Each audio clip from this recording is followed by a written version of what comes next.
history is changed today. Will I ever stop people watch me. They love me.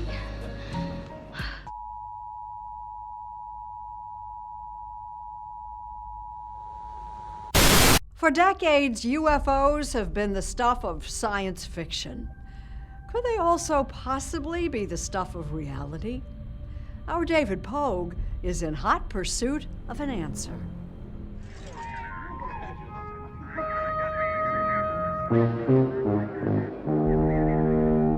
We've always been fascinated by aliens. We have come to visit you in peace and with goodwill. And that's putting it mildly.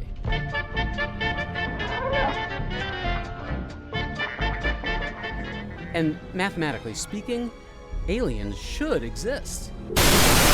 This is part 2 of my interview with Jim Mars. Now, I wanted to talk to you about, a lot of people are concerned with this disclosure project, and they're wondering what's going on. And I feel like we are kind of being really prepped for something. Now, many, many years ago, Reagan actually said how great it would be if there was some sort of an invasion from outer space, because then everyone would get together and we would all be one human race. Perhaps we need some outside universal threat. I occasionally think how quickly our differences worldwide would vanish if we were facing an alien threat from outside this world. And yet, I ask you, is not an alien force already among us? What could be more alien to the universal aspirations of our peoples than war and the threat of war?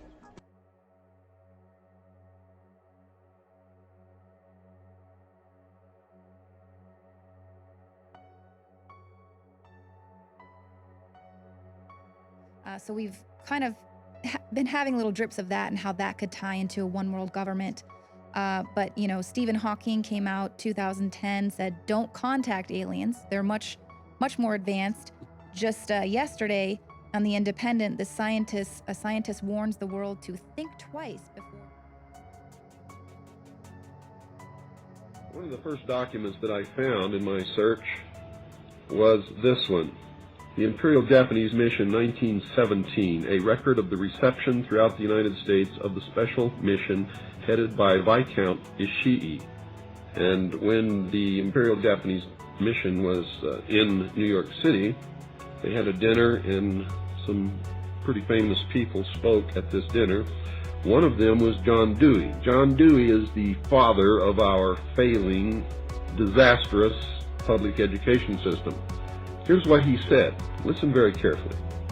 John Dewey, professor of philosophy in Columbia University, who was the next speaker, was listened to with great intentness. He said, quote, "Someone remarked that the best way to unite all the nations on this globe would be an attack from some other planet. In the face of such an alien enemy, people would respond with a sense of their unity of interest and purpose." Unquote. Now, bear in mind, folks, that's 1917. Newly released footage taken aboard a U.S. Navy ship showing what appears to be UFOs flying off the coast of California. Yeah, that's right. Chelsea Edwards joins us live from Montrose with what people are saying about this video. If this all turns out to be true, this is the biggest story of our lifetime, Chelsea. I mean, it's huge, right, Alex? This is part of a national conversation right now ahead of that report that we're expected to get next month. Now, the person who leaked this video, we talked to him earlier this evening. He says he believes that it shows a UFO seamlessly traveling through both air and water, and he says there's more to come. In this recently leaked video taken by the U.S. Navy, a mysterious sphere appears to hover off the San Diego coast before disappearing into the ocean. Whoa, splashed. If this is true, and if this is a trans-medium vehicle of unknown origin, you know, our military wants to know, but the American people, we have a right to know, we also have a need to know, and we have a duty to find out. The video was obtained and released by LA-based investigative filmmaker Jeremy Corbell, showing the spherical object following the USS Omaha in July of 2019. This information was directly confirmed by the Pentagon, so we are witnessing in these videos true UFOs, unidentified flying objects. Years ago, many years ago, in fact, 1972, I was sitting at my desk at about 4:30 in the morning at the headquarters of the Commander-in-Chief of the United States Pacific Fleet, arranging the information that had come in over the last 24 hours into a logical order so that we could prepare a briefing for the Admiral and his staff, which would take place later that morning. Among the papers I found on my desk was a document entitled Operation Majority, and it was not the entire paperwork involving this operation, but was merely a synopsis of the operation and projects contained under it. One of these projects was called Project Red Light. The purpose, according to this document, was to back-engineer captured extraterrestrial technology for adaptation into the United States space program. Now, I have since come to believe that the extraterrestrial portion of all of this is nonsense, but that the technology is real. I believe that many of us were shown these documents over the years so that later we would talk about it. I mean, how can you keep the existence of extraterrestrials, if they were real, a secret? And how could anyone keep quiet knowing that they had seen documentation, official government documents labeled top secret, that expressed that these extraterrestrials were real and had visited this Earth? I wanted to know just how true all of this was, and I began a program of research to find out if extraterrestrials were real. The first thing I did was collect every bit of documentation that I could find, both from the Freedom of Information Act, from the research of others, from books that had been printed on the subject of UFOs, and of course through my network of friends in the intelligence community. What I discovered was amazing. What I discovered, ladies and gentlemen, is that there has been a plan in existence since about 1917, and probably before that, to create an artificial extraterrestrial threat to this Earth in order to create a one-world totalitarian socialist government.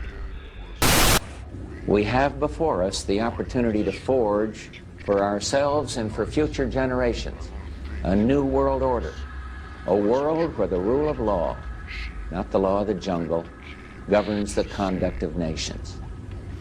When we are successful, and we will be, we have a real chance at this new world order, an order in which a credible United Nations can use its peacekeeping role to fulfill the promise and vision of the UN's founders. After 1989, President Bush said, and it's a phrase that I often use myself, that we needed a new world order. Nothing less than a new world order.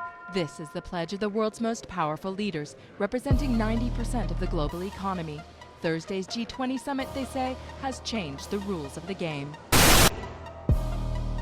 The U.S. presidential motorcade arrives at the United Nations, passing the ever-present groups of demonstrators assembled on the other side of the road. A sense of anticipation in the General Assembly chamber, and a warm reception for Barack Obama as he walks to the podium, his wife seated among the heads of state and dignitaries. The time has come for the world to move in a new direction. We must embrace a new era of engagement based on mutual interest and mutual respect, and our work must begin now. And the president outlined his vision of a new world order in which the U.S. would participate fully. It is a big idea, a new world order. I told you before, because I love it so much, they also created the Great Seal of the United States. And that Great Seal of the United States has on it, Novus Order Seclorum, a new order for the centuries, for the ages, forever. The affirmative task we have now is to actually create a new world order. This is time because you really need to bring China into the creation of a new world order. I believe